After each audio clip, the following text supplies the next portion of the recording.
Hi, I'm Kristen. Today I'm going to show you a fun project for leftover denim scraps and other quilting scraps like this. The denim's kind of optional, but as some of you might know, I've recently finished a denim quilt and I've done quite a few other denim quilts before that. And for those quilts, I'm cutting up jeans into usually squares of a certain size. And, you know, jeans aren't shaped that way. So you end up with bits and strips and things left over, and I can't throw anything out. So I decided I was going to do a fun project, get started on some Christmas gifts, and make some improv placemats. So in order to make the placemats, I'm starting with my pile of denim offcuts. Doesn't matter how long they are, how wide they are. We are going to do some trimming, but there's not a lot of measuring at all in this project. So we've got our denim, and then we need like a focus scrap. Now these can be totally random. I'm using these. They're like bicycle prints from this woman, Helen Steele. It was from a little scrap bag that I bought at the Festival of Quilts in August. I have another video about that if you want to see my Festival of Quilts experience. But anyway, the scraps don't need to be this big because we're only going to use tiny little bits of them in the placemat. So I'm hoping to make a set of 4 for a kind of cycling loving family, and this will be plenty. I'll probably have some left over. So you could have even smaller, teeny weeny scraps as your focus scraps, but something a bit brighter than the denim if you're using denim, or if you're using another kind of neutral instead of the denim, because you could do this with leftover jelly roll strips or other kind of strip offcuts from your quilting as well. So if you're using a neutral, then something brighter or something contrasting. Okay, the thing you need is some batting and some backing fabric. Okay, so I'm making these placemats a kind of standard 12 by 18 inch size. So I'm starting with a bit of batting that's a bit bigger than that, just to give myself a little bit of leeway. But you could, if you had, so I'm using leftover bits of batting that are smaller. So I'm doing one placemat at a time here. But you could do, if you had a big leftover bit of batting, you could do these 2 at a time, you know, and sew down. So think about how you want to do that. But basically I've cut these something more like 14 by 20, just to give myself somewhere to trim. But I know it's going to be a little bit smaller, so I know I don't have to sew all the way to the edge of the batting. I changed the color I was using for my backing fabric later in the project, so I'll show you how I'm cutting my backing fabric and the color I chose a bit later on. So you've got 2 options for finishing these placemats. Here is an example one here that I've quilted through the backing as well as the batting. So this one I'm going to bind. So I'm just going to add a standard 2.5 inch binding to that. But for these bicycle ones, what I'm going to do is only quilt through the batting and the denim and the scraps and leave the backing till after, and I'll show you how we can add that and finish it off without a binding if you want to skip that part. So if you want to add a binding, it's just like your standard quilt binding but smaller. So those are the options. Okay, let's get making our placemats. Okay, so here I am at the machine. I've got my piece of batting here. I've got my denim scraps over here, my focus scraps here, and I've got scissors, and I need a rotary cutter. Where is that? Hang on. Okay, and then over here, let me just, I've got my cutting mat and my rotary cutter and my ruler. So we're gonna do some minimal trimming and cutting and things to make this work, but we're not massively measuring or pre-cutting anything.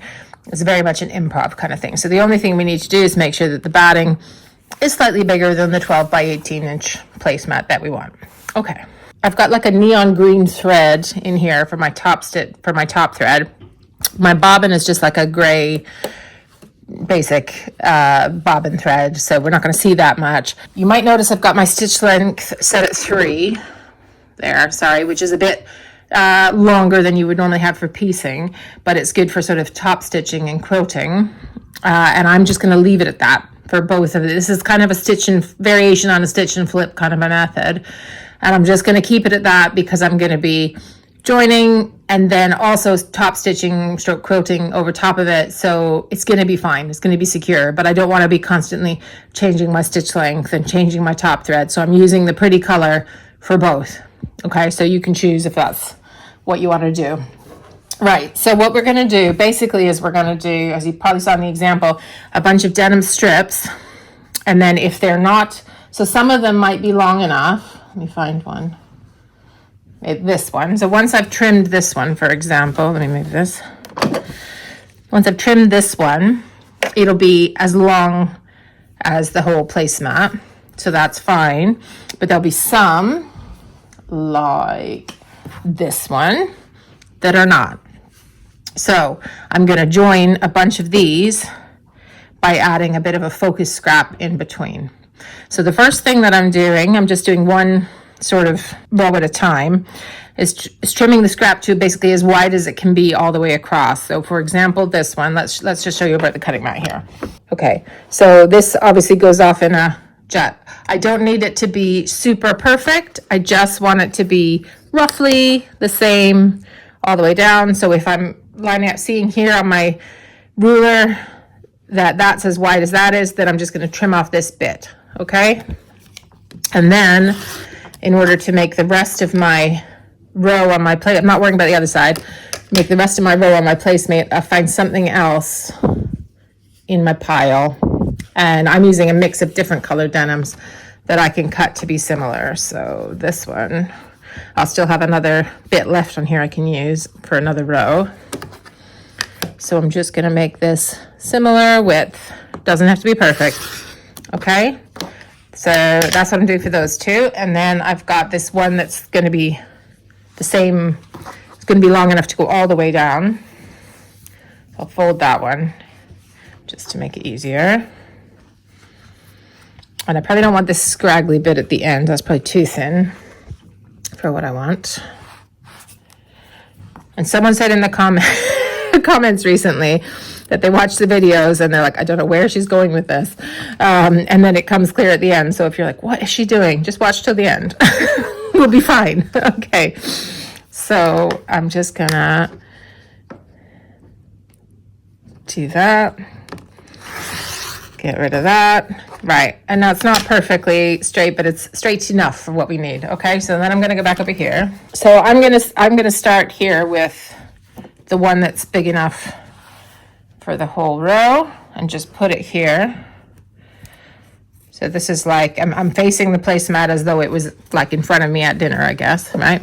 And we know that this is bigger than we need. So we don't need to go all the way to the edge. So that's fine. And then I want to make up my second row before we do any stitching. So I've got this one, right? So then I've got this one and I'm trying to fill up the same length essentially, right? So I've got this and this, and now I've got space for a fairly large focus scrap. They don't have to be this big. Okay, but we're going to come back to the gap. So we don't need to worry about the gap right now. So just know you're going to fill that. So you need a scrap that's a little bit longer than this because we're going to fold over some edges. I'll show you that, but just watch this first before you pick what you're doing or follow along. Okay, so I'm going to go right sides to right sides here and here. Okay, and I've still got my gap and that's fine. And then I'm going to sew these two rows down with, you know, like a 1/4 inch seam like we normally do. And I'm just, you don't have to backstitch, but I'm just doing it there.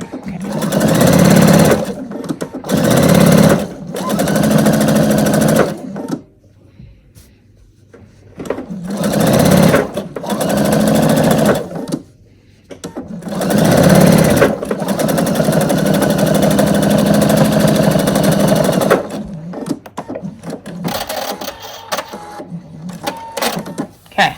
So there we go. Got our gap. So then we're going to fold this over. I would normally press this, but we can also just finger press. That's fine. Okay. And then what I'm going to do is, if you saw my last denim one, you'll see this is kind of like a quilting pattern that I quite like with denim. It's almost like mimicking the seams on the side of your jeans. So that's what we're going to do. I'm lining up my presser foot just with this edge here. And I'm just going to do my top stitch all the way down to quilt that down essentially. And I'm going to quilt right through this gap. You could cut your threads, but I can't be bothered. So I'm going to keep going.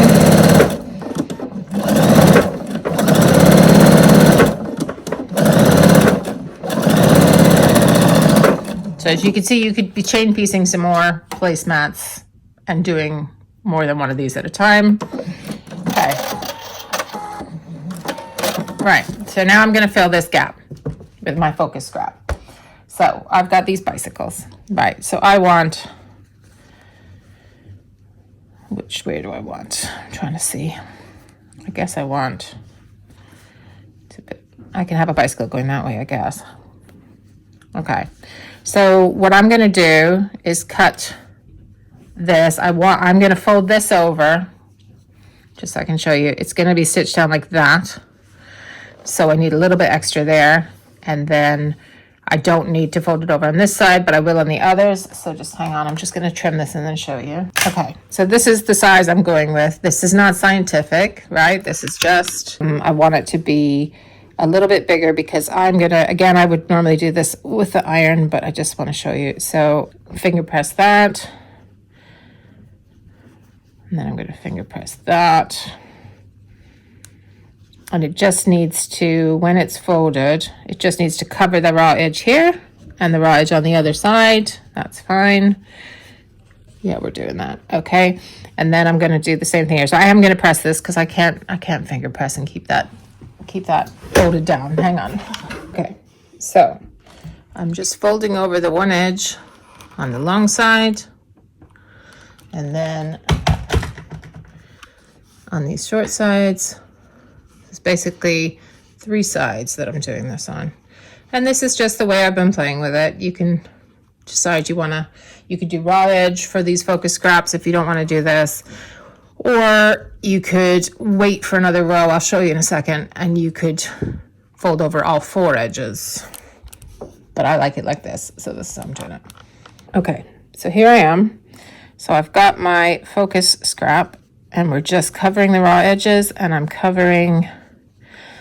of going a bit, you could try and line it up perfectly, but then you're going to see a bit of raw edge. I'm just trying to smidgen it a tiny bit over so that I'm covering all the raw edges, and person looking at it's going to be kind of guessing how you added everything, really, kind of. So,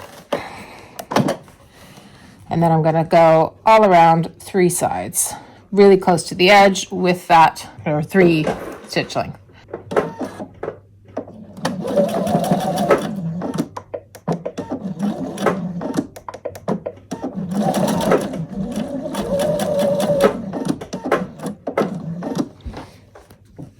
And I'm just turning as close to the edge of this as I can, making sure everything's tucked in neatly-ish, but it doesn't have to be straight. I don't mind if this line, this folded line goes a bit wonky. The whole thing is meant to look a bit improv and a bit wonky. Because if we tried to make it straight, we'd make a mistake. So let's try and make it wonky, and then it was all what we intended, right?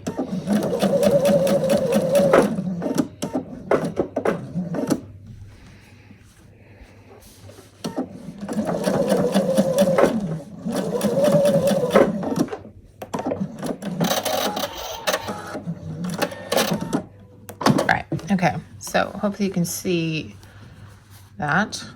So it looks cute, I think. A little pop of color for the denim placemat because I love the mix of denim and quilting cotton. And now we just need our next strip. I'm going to do another one that is going to stretch the whole way. I'm just going to cut off these little threads first, but you don't have to do that. If you only have short bits, you can just add your focus scraps in different bits and go on like this. But anyway, let me just trim this and then we'll add this row. Right, so I am going to line it up. You can see that these are not exactly the same width, and this is a little bit thinner. I'm going to line it up with the thinnest bit here. So we'll have some overlap. It'll be thicker in places. It won't be super thick. Don't worry, it's fine. Okay, and I'm just going to do that, and if it kind of goes on a wavy journey, we're okay with that. Come back here, do my 1/4 inch all the way down. Okay, flip it, and then I'm gonna do that stitch all the way down. I've cut off a little bit of the top of the bicycle, but that's okay. They'll see what it is. And this is what I like about this, is like it's overlapping in places, but not everywhere. I don't know. There's something about that that I just think is cute. I like it. But if you didn't want to do that, or you wanted to just put out all your strips and then do the scraps all at the end, you could fold over the fourth edge and put it on top of the gap and sort of cover the raw edge here, if you see what I mean. So it doesn't have to be underneath if you don't want it to be, but I like this kind of partially up top, on top, partially stitched in kind of a look. I think it's cute. So then I'm going to do my top stitch, and then I'm going to go ahead and get, you know, another row here. So I'm going to mix it up and use a lighter denim, I think. So I've trimmed that a bit. This one's a bit thicker than these. That's fine. You can sort of play with that. And you could also make them all the same if you want. Right, so I'm going to find something else that's roughly that thickness. That's longer. I could probably use that somewhere else. Right, that would just have a short little bit, and then I could add a focus scrap. So because this one's quite long, right? And so I'm thinking I would just have a little bit up here, and then the scrap would be up here for this row. So let me just trim this guy. So I've got these two. So I could do it either way. Right, so I've got this one here, this one here. In fact, there's lights making it hard to see there, but hopefully you can move that. There, you can see that's better. And then this will be where my scrap's gonna go. But first I'm gonna flip and sew these ones on. I'm gonna go through making one whole placemat, fast forwarding in places, not in others. If you wanna skip ahead to the next step, there's timestamps in the description. So I've just got a little gap here. If I want the scrap to be a little bit bigger, for example, to show one of the bicycles, that's fine. I can make it a little bit bigger than my gap as well. So I might go with that purple one. Or do I like the green here? No, purple. Right. So I'm going to try and cut this one out to put in this space here. Okay, so I failed to press record sewing on that purple bicycle, but anyway, it was the same as this one, and I'll do some more. And now I've got another, I'm just going to keep going, adding rows of denim. I'm not necessarily going to alternate like this every time, but you could. It's a look. You can do it however many or few of these focus scraps as you like. It might even be cute to just have one, you know, if it was like a pop of a red or something like that. You could have all denim and be really minimalist and just have one little scrap. That would be another way to do it.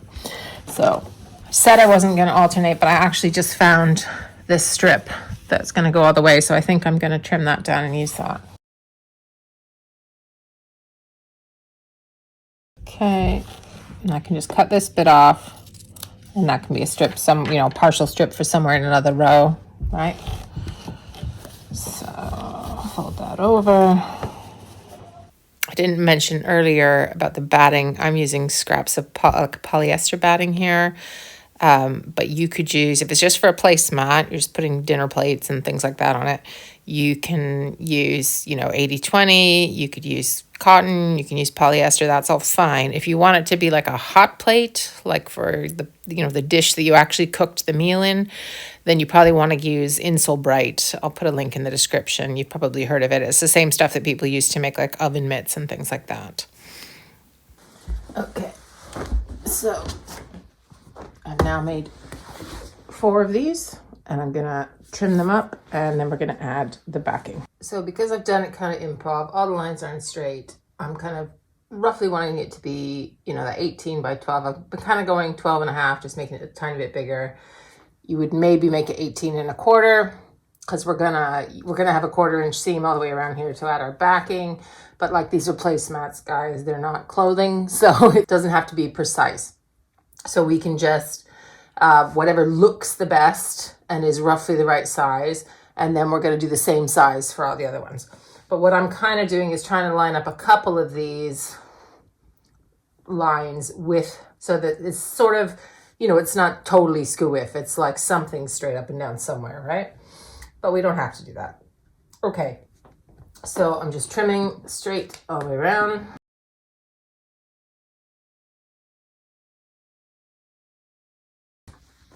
So that's the first one there. So I'm going to cut the others similar size, same size, and then I'm going to cut the backing exactly the same size as this.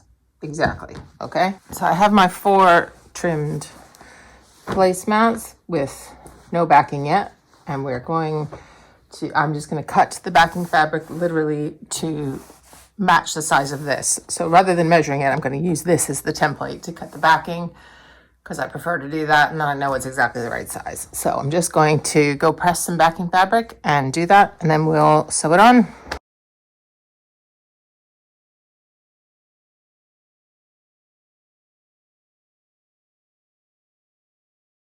Okay, so now we're going to add our backing fabric. We want it right sides together.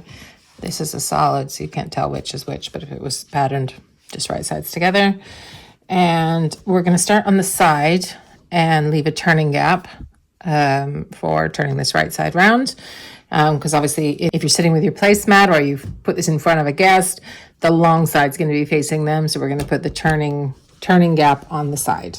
Okay, so I'm just squidgling it to make sure that all my corners match up.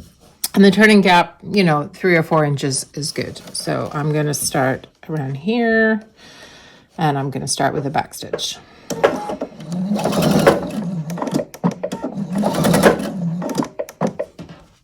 And we'll end the same way.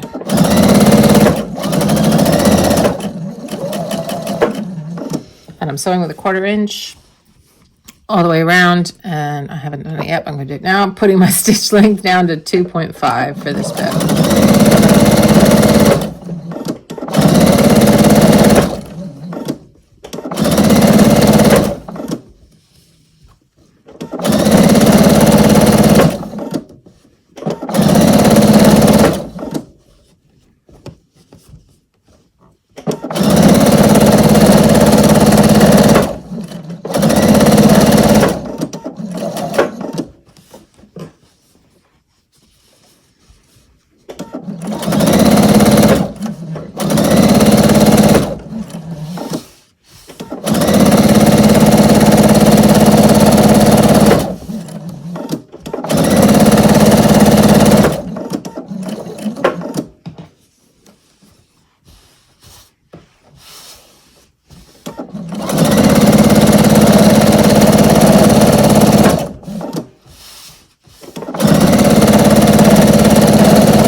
Stop here, back stitch,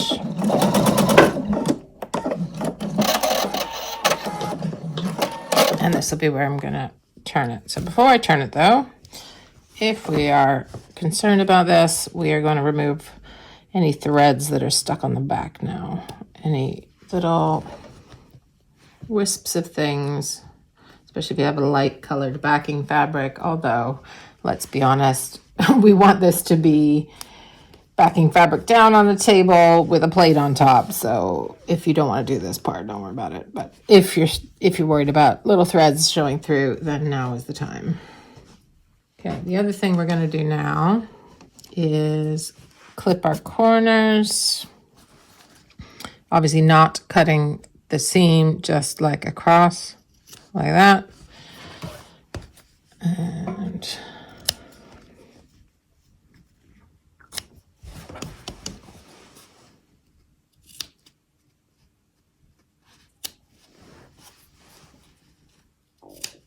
okay, now the fun bit.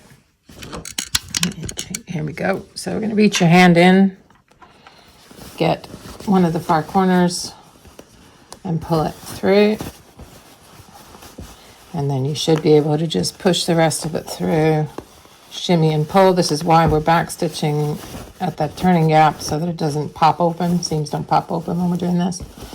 And then once we've got it all right side round, just use your finger or a chopstick, or if you have one of those fancy turning tools or whatever, just to get your corners popped out.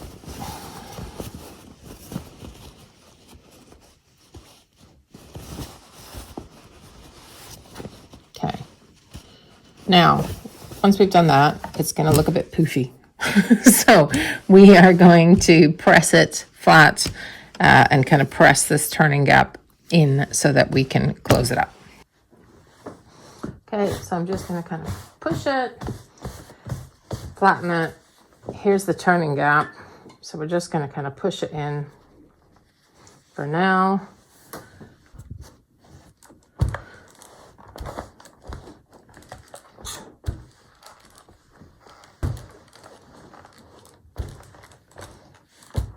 Okay, so you can see that's looking more placematty, more rectangular. So now we're just gonna top stitch that closed, and that's the last step. Okay, so here we are. We've pressed that, and now we're going to start just getting some little loose threads at the turning gap. I've put my stitch length back to 3, so it matches all the quilting stitches we've already done on the front. And I'm just making sure my raw edges are inside and all these little things. And it can help to kind of stick a finger in, pull it taut, and then hold it taut. So if you need pins, do that. But I'm just going to start straight here, throwing all the way around the edge really to close this. It's already set on a back stitch, so that's fine. I'll turn that off. I'm just going to do that again before we go past. There we go. I'm using less than a 1/4 inch here. I've kind of lined up on the very inner bit of the presser foot along the edge of the placemat. So I don't really know what measurement that is. I wanted to call it 1/8 of an inch, and then I thought, no, that's way too small. It's not that, but it's less than a 1/4 inch. So whatever half of that is, that's what I'm doing all the way around. This is at double speed, but it's not as fast as some of the other bits of the video. So, but if you need to watch anything slower or you want to speed it up, there are time settings on YouTube on everybody's videos. You just touch the little gear in the corner and you can speed up or slow down the video to whatever you need.